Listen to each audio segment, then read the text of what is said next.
এগিয়ে চলায় চরমী মন্ত্র উদ্বোধিত করলেন। কারণ এগিয়ে চলায় মানুষের জীবন আস্তে আস্তে, কারণ এর আগে তিনি পিতার সঙ্গে যখন উত্তরবঙ্গে গিয়েছেন সেখানে অনেক কিছু পেয়েছেন। তিনি শুধু সীমাহীন, কখনো চীন, কখনো জাপান, কখনো পারস্য, কখনো আলমোড়া, কখনো সিলাইদহ, সর্বত্র বিচরণ তিনি করেছেন। যে কারণে বারে বারে তার কবিতার আঙ্কে ধরা পড়েছে বিভিন্ন ভাবধারা। তিনি বর্তমানিতে নেমে আসলেন, নেমে এসে তিনি মিশে গেলেন সাধারণ মানুষের কাছে। আমরা জানতে পেরেছি বা আমরা জানি জীবন স্মৃতিতে তিনি লিখলেন, জমিদারি দেখার জন্য যখন তিনি বাংলাদেশে শিলাইদহে গেলেন, সেখানে খাজনা দিতে পারছেন না কৃষকরা, তিনি সেই খাজনাটা মুকুব করলেন। কারণ তাদের জীবনের কথা, ইতিহাসের কথা তিনি অনুভব করতে পেরেছিলেন। শুধুমাত্র জমিদার মানে যে কৃষকদের কাছ থেকে বা প্রজাদের কাছ থেকে সবকিছু শোষণ করে নিতে হবে, সেটা তিনি কখনো অনুভব করেননি। তিনি জীবন দিয়ে, অন্তর দিয়ে একটা জীবনের মূল্য দিয়েছিলেন বলেই তিনি প্রজা গণনী রবীন্দ্রনাথ হতে পেরেছিলেন।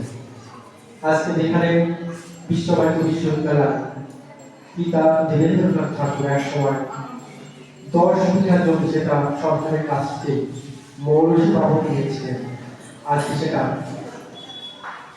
সেখানে প্রতিষ্ঠিত হয়েছে বিশ্বভারতী বিশ্ববিদ্যালয়। রবীন্দ্রনাথ সেখানে ছিলেন, কিন্তু শেষ জীবনে, শেষ বয়সে তিনি যখন আর থাকতে পারছেন না, কলকাতার জোড়াসাঁকোতে আবার ফিরে আসলেন। ফিরে এসে তিনি কবিতা, হয়তো শেষ কবিতাটা তিনি লিখলেন 29শে জুলাই, নিজের হাতে লেখা শেষ লেখা দুঃখের আধার রাত্রি, এই কবিতাটা লিখলেন। তারপরে 30শে জুলাই মুখোমুখি তিনি বলে চলে গেলেন সেই কবিতাটি, তোমার সৃষ্টির পথ হেঁটেছ আকির পথে।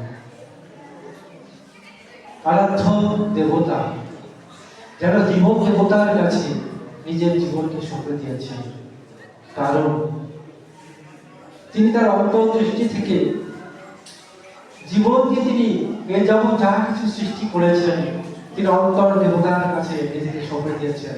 তিনি বলেছেন, এত বৎসর তিনি যা সৃষ্টি করেছেন, সেই সৃষ্টি তিনি নিজে করেননি, আমৃত্যু ভাব তার মধ্যে কখনো আসেনি।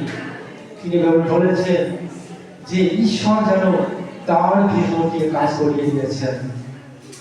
তার যে অন্তরাত্মা, অন্তর্নিহিত শক্তি, সবটা ঈশ্বরেরই প্রদান, আমি নিমিত্ত মাত্র। যে কারণে রবীন্দ্রনাথ এইভাবে বিশ্বকবি হতে পেরেছিলেন। আমি আর দীর্ঘায়িত করতে চাইছিলাম, এর পরবর্তী ক্ষেত্রে